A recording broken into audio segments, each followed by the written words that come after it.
Tickets for the in-person Sin Week events are available through the end of January. Don't miss out on your chance to join the Sin Crew and the Sin Club for delicious food, sinful movie watching, and more. The live event is in Nashville this March. Check the link in the video description for all the details. Welcome to Sin Week! Woo!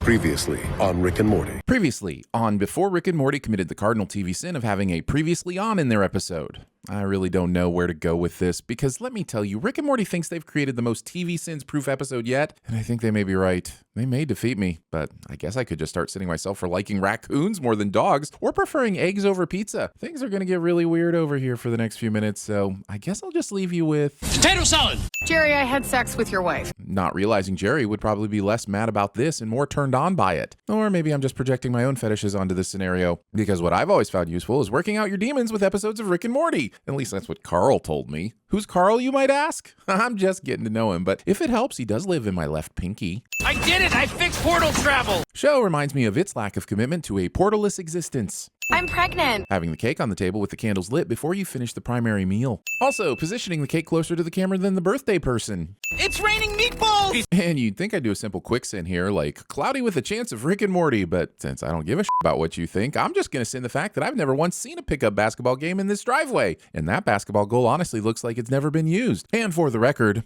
I do care what you think. I care oh so much. Please don't hate me. Thanks for solving that murder, guys. Here's a skateboard. Thinking that solving a murder is anywhere near as impressive as doing a kickflip. Morty, say you'll marry me. What? Just say yes! Being forced into marrying her grandfather is a meta plot point, or really just at all. I do, and for our honeymoon, let's go to a sealed chamber lined with ionized deuterium. Why? Because the charge acts as a narrative decelerant. Morty, none of this is real. If nothing here is real, then how would an isotope have an observable effect on the fake matter in your fake reality? Unless just saying it does the thing means it does the thing. But that would mean that name-dropping ionized deuteronomy was an extra step, and Rick could have just said, let's go to a sealed chamber lined with a narrative decelerant. Now repeat after me, Morty. Next time on Rick and Morty. Next time on Rick and Morty? No, previously on Rick and Morty. Preemptive narration to counteract the subsequent narration leads to my narration sending your narration. We gotta get through the opening titles! Oh, f*** me. I didn't want to have to do this. But if the Rick and Morty writers are going to kick down the walls of their reality and attempt to make this episode unsinnable, I really have no choice but to prove to Meta Sinverse that no episode is truly without sin. Even if that involves sinning myself.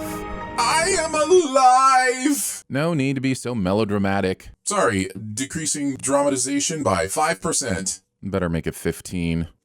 You. Perfect! Now, you just keep sending the video like that, and I think we might just get through this. Cinny, activate the sin transfer array. Well, also you adding a sin just because you didn't like something is not really an issue with the show. Magnificent! Let's go! Oh my god! It's a giant squirrel! Pretty sure that's a sugar glider and not a squirrel. And I understand most people don't know what a sugar glider is, but then just make it look like a f***ing squirrel. How hard could that be? Don't succumb to his pointless self-aware bullshit. Says the king of pointless self-aware bullshit. And that may be the point, but do you know what I have to say to that? Potato salad! He wriggled back to the meta layer through a hole in the fourth wall. Some meta antics aside, adding a convenient meta layer to your story to essentially unmeta the meta story you've created, and acting like the encroachment on my territory would go unchallenged. Bro, you literally just did the same thing. Just because you have a sign that says Chekhov's guns doesn't mean that we can't sin Chekhov's guns. Because if we don't sin Chekhov's guns, then the sin doesn't come into play and it becomes Chekhov's sins, which doesn't even make sense because who's to say where and when a sin can have action? In the end, maybe it's just Chekhov's Rick and Morty, and maybe that's the point, and maybe nothing means anything, and I mean nothing, and am I even really here? All you hear is a voice that could be coming from a computer, a simulation, or a ghost. All of this to say, I want to sin Chekhov's guns because they are my guns to sin, damn it, and you're not my mother. That being said, I'd also like to thank the writers for their sin assist with these metaphorically literal representations of narrative concepts. My job is much easier when you lay them out like this. I mean, it's funny when I do a little nod to the viewers, but... What viewers? Morty would be the most meta thing to ever meta at MetaSins. And if Rick and Morty continues down this path, we might just create that channel to f*** with them personally. None of this season 3 moonlighting shit. Talking about season 3 of moonlighting when we all know that season 5 was the real problem. F*** you, a womb with a view. I'll never get that hour of my life back. Also, nothing the kids like these days more than moonlighting jokes. Although, we just made a moonlighting joke, didn't we? Yes, you did. Damn it! He needs to be put down like a rabid dog. Literally breaking the fourth wall. Running in the opposite direction of trials. Honestly, don't know if that's good or a bad thing, but I've got a job to do, and just like this episode appears to be doing out of pure desperation, I'm throwing a lot of stuff at the wall and hoping a few things stick. Is this whole place just a bunch of groan-inducing wordplay for 7 TV critics that won't even enjoy it? We're not critics. It's a comedy channel. A comedy channel. Also, thinking wordplay is more groan-inducing than Wordle, and that I don't enjoy both. The narrator thinks the writers of this show would honor him with such a reference, even though the critical value of his commentary is as questionable as his Wordle skills. And there aren't 7 Sins writers. There's 1, 2, 3, 4, 5, 6, and Jeremy makes 7. Holy sh! Every second we spend here is the equivalent to 10 Space Jam cameos. Sinning your own appearance in a terrible movie does not exclude us from sinning your appearance in that terrible movie. And just in case our dad's sin channel didn't sin you the first time around, we're giving you 2 here. I'm here, Leon. This Deus Ex Machina riding in on Leon's prayers like some kind of literal literary Jesus cannot absolve you of your TV sins. I love a good refusal of the call. Hey, Storylord's back! And now I'm gonna sin myself for remembering who the Storylord is. But how could I not? This episode is a sequel to the first episode I ever appeared in the video as your narrator. And 3 years later, I still get asked where the other guy went and when will he be back, and it doesn't hurt. Doesn't hurt at all. Not a bit. The narrator thinks that just because he's taking the guardrails off the ride, he can add sins wherever he pleases. Stay in your lane. Also, it's not like just because this is a sequel to the episode where I appeared out of thin air to start narrating that we'd go back to the original narrator for this video. Nope, I'm out. It's all you, buddy. You think I want to deal with this shit? Plus, you've been killing it as the narrator. In fact, you're so universally beloved and supremely talented, I'm wondering if you should narrate CinemaSins? We have to stop letting narrators write their own scripts. Oh god, not the Bane! Not the Bane! Sorry to keep interrupting, but I do need to mention that a shout out like this used to remind me of the glorious hours I spent reading the Nightfall storyline in the Batman comics. And now it just reminds me of that f***ing Dark Knight Rises movie that for some goddamn reason a lot of you are still trying to tell yourself is a good movie, and it really pisses me right the f*** off. Sorry, carry on. I'm the Jesus from every Jesus joke. Which reminds me, have you heard this one? Who's the shortest man in the Bible? Give up? It's Nehemiah. You get it? Nehemiah. You'd all be laughing if Svengoolie was telling that joke. F***ing Svengoolie. Previously on Jesus Christ. This narration into flashback's position is an automatic sensation. Now that's groan-inducing wordplay. Dude, she's a hooker. The entire second season script of White Lotus somehow makes it into the episode. Look, guys, I can believe in Jesus or the Loch Ness Monster, but not both. Unless they're partners on the force who initially hate working with each other, but then learn to mutually respect one another by the end of their first murder case. Make me normal, witch. This pantsless Jesus is 5 seasons late to the Rixie Business episode. Leon, you saved our lives! Not only did he save your lives, but he saved your lives by killing Jesus. Is there a bigger sin than killing Jesus? How many sins should I give? Oh, of course.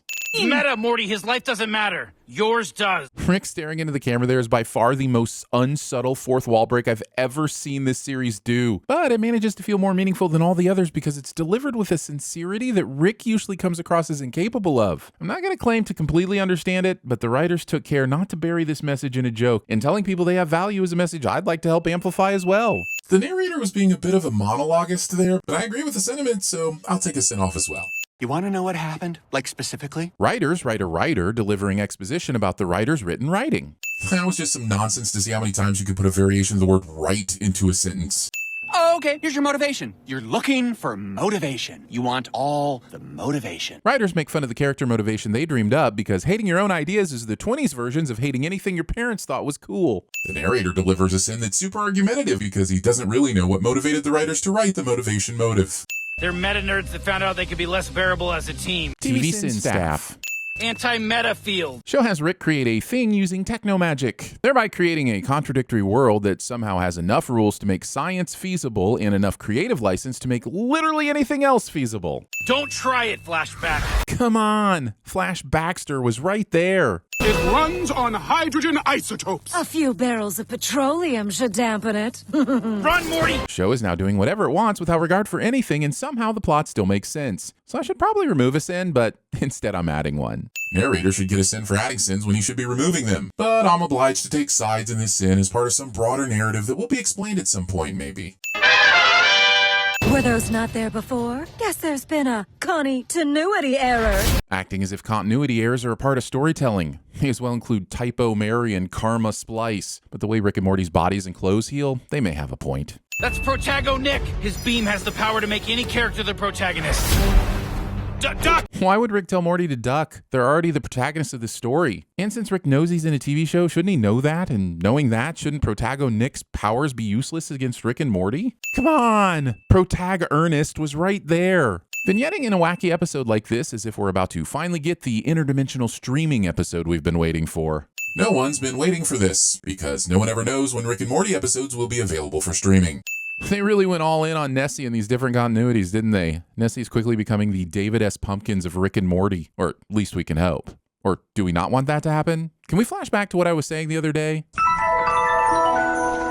I swear to God about mythical creatures, if they ever start inserting the Loch Ness Monster randomly into Rick and Morty episodes, I will shave off all my ball hair and finally take up cross-stitching.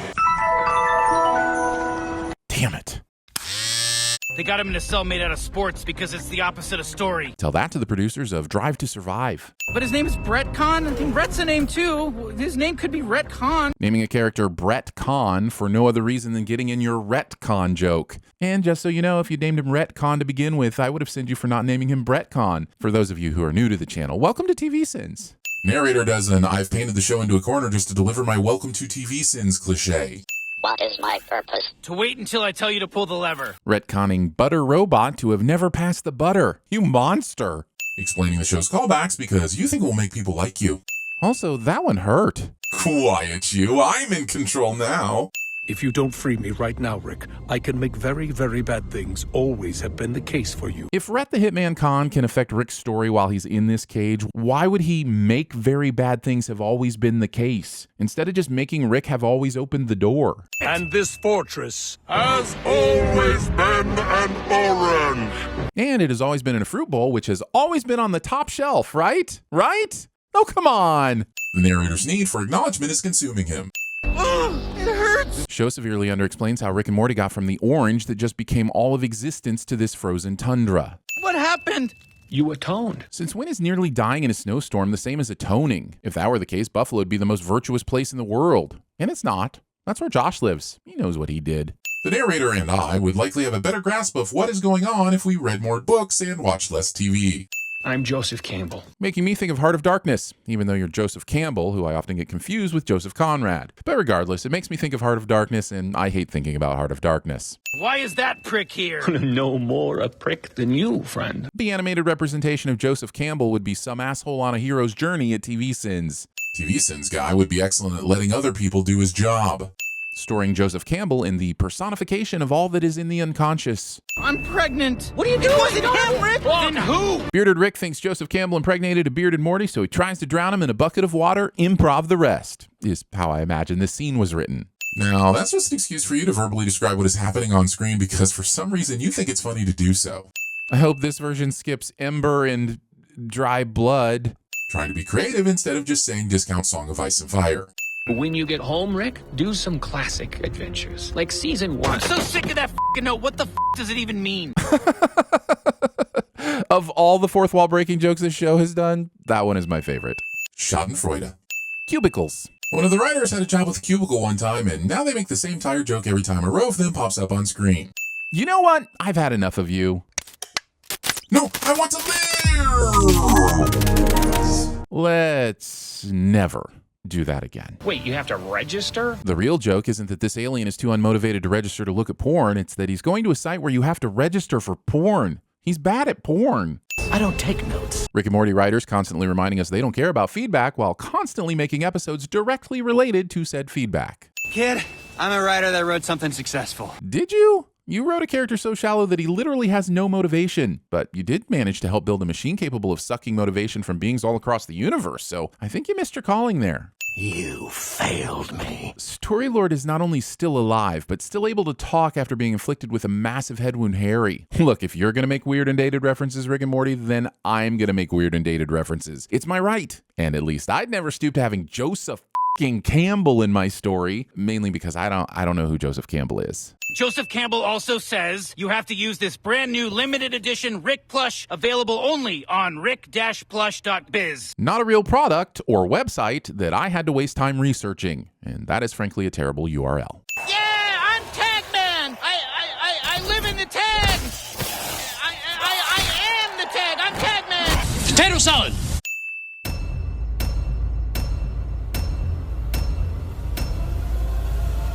Do me a favor, will you? Throw that down the toilet. Thanks for solving that murder, guys. Not many people know I love swamp bass.